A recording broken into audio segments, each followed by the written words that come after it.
Ça passe beaucoup par les réseaux sociaux, mais il ne faut pas s'y enfermer. C'est-à-dire que le réseau social, par définition, est fermé, puisqu'on est dans une logique de réseau qu'on agrège. On rencontre des gens sur le terrain, ou des gens nous rencontrent, et puis nous ajoutent, et puis ça permet un lien beaucoup plus direct. Moi, les gens que j'ai rencontrés dans un parc, on a eu une discussion sur l'aménagement du quartier, plus tard, voilà, ils m'ont ajouté en ami sur Facebook, et puis on a des échanges assez constructifs sur ce qui peut se faire sur le quartier. Beaucoup de gens n'enverraient pas un courrier avec toutes les formules, etc.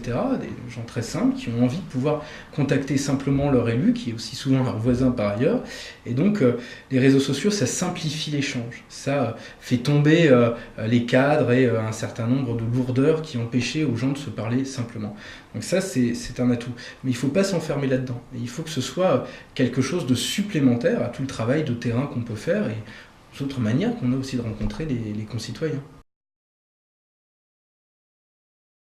C'est vrai que le système d'accumulation des réseaux sociaux qui fait que l'ami d'un ami peut parfois avoir une publication partagée ou permet aussi d'étendre un réseau, d'étendre des contacts. Et c'est vrai parfois de toucher des gens qui, soit on ne rencontre pas dans les réunions publiques, soit ne sont pas venus en permanence. Et donc c'est aussi en permanence de quartier.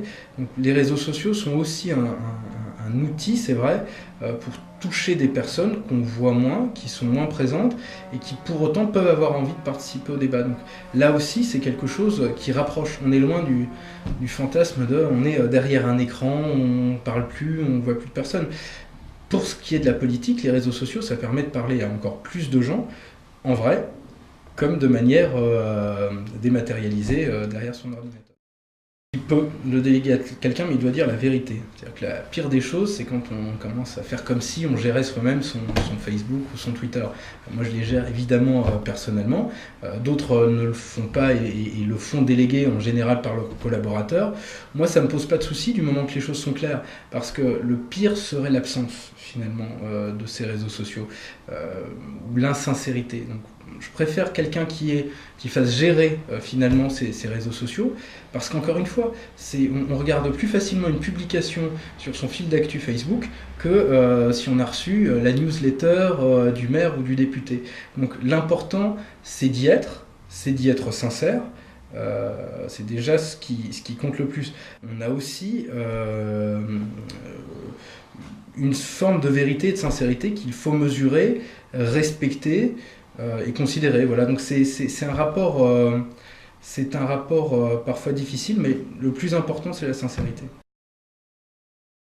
Le prisme du réseau social est forcément une caricature. J'ai lu de beaux articles pendant les vacances sur justement les photos de vacances et ce que disent les photos de vacances qu'on peut mettre sur Facebook. Il y a quand même quelque chose de très narcissique où on parle de soi. Donc ça permet aux gens de connaître ce que l'on veut qu'ils connaissent. Et c'est ce que je disais avant, lorsqu'on est dans des démarches un peu sincères ou franches, ça peut aussi faire ressortir des aspérités et montrer qu'on a un peu de caractère, qu'on dit les choses franchement. On sait que sur les réseaux sociaux, en général, ça troll vite, ça peut s'enflammer vite. Donc il ne faut pas que le réseau social soit juste un prisme de caricature et fabrique des caricatures. Néanmoins, c'est un outil très fort qui est de montrer ce que c'est que la vie quotidienne et concrète d'un élu. Parfois on explique, j'étais à telle réunion de quartier, parfois j'étais... Alors on hésite avant de le mettre parce que raconter sa vie en permanence, etc., on se dit là c'est un peu trop narcissique, c'est un ego trip un peu trop fort, donc on réduit, mais en même temps, souvent on nous dit c'est bien, on voit ce que vous faites, on comprend mieux ce qu'est le travail d'un élu. Donc ça a parfois un prisme un peu caricatural, mais ça permet aussi de raconter concrètement ce qu'est le travail quotidien d'un élu local, et c'est vrai que tout le monde ne le sait pas, donc ça aide aussi. Alors, moi j'ai une règle simple, déjà je refuse les anonymes sur les réseaux sociaux parce que je ne considère pas qu'Internet est hors du monde, hors du temps, hors des lois, hors des règles et hors du respect. Et je considère que Internet c'est quelque chose de trop important pour le mépriser en se cachant derrière l'anonymat et en travaillant souvent l'outrance et parfois la vulgarité.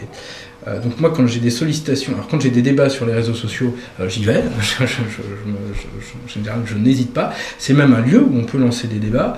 Et quand j'ai des sollicitations, elles sont systématiquement traitées au même titre que si je recevais un courrier, un mail, et elles rentrent exactement. Alors parfois, c'est des réponses plus directes, c'est vrai. C'est-à-dire, quand je reçois un courrier, ton traitement est parfois différent, donc il y a une spontanéité plus forte dans la réponse au réseau social. Lorsque c'est une demande très technique, sur un problème bien précis, de voirie, de subvention, etc., là par contre, je reboucle dans le réseau normal avec le traitement par les assistants, etc., etc. On est finalement beaucoup plus accessible puisque c'est une porte d'entrée supplémentaire qui d'ailleurs est assez largement ouverte et 24 heures sur 24. Donc on a cette proximité. Moi c'est vrai que systématiquement je ne perçois jamais comme une intrusion le fait qu'on me sollicite sur un réseau social. Au contraire, je me félicite d'avoir un moyen de me contacter de plus. Donc sur pas mal de dossiers, ça permet d'affiner les échanges. J'ai jamais eu tout d'un coup un message sur Facebook qui m'a fait changer de décision diamétralement sur un dossier, mais très souvent ça m'a permis de construire après des rencontres, un travail, des échanges. Le soir, place Saint-Thomas, les voitures sont mal garées et c'est un peu le désordre. Il n'est pas rare qu'on m'envoie directement les photos sur mes messages Facebook quand c'est pas sur ma page Facebook. Et donc voilà.